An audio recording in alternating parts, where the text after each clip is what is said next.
Het is een nuivere zaak en je jerrt net vaak, maar ik ben mijn eigen paken. Jerelin, ik weer doe nog maar 23 jaar. Trouwde ik mooi een widow en dat makke me sablier. Ze hie een grote dochter en mijn huid ik vond haar knap. Hij waar op haar verrelen, ze bin in huwelijksbootje stapt. Ze dwaande waar mijn huid kwam zo nu verist zak zooi.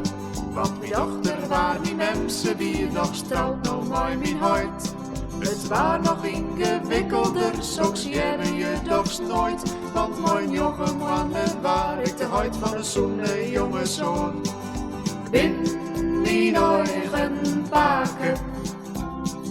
Ik ben mijn eigen paken.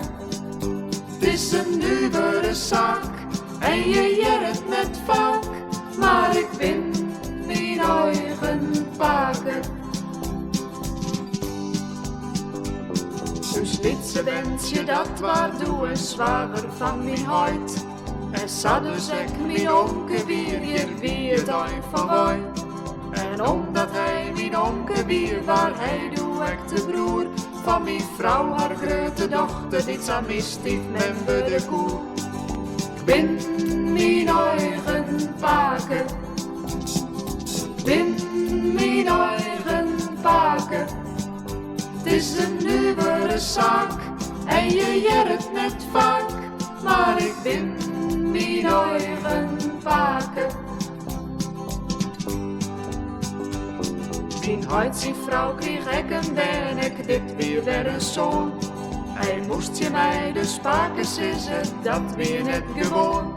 Mijn vrouw is nou mijn nem aan hem, het is een raar geval. Want net al in dat mijn vrouw is, mijn beppe is tek al. Ik ben mijn eigen paken. Ik ben mijn eigen paken. Het is een nuivere zaak en je jerrt net vaak. Maar ik ben mijn eigen paken. Hoe vol ze dus mijn vrouw is ze ik mijn beppe nog.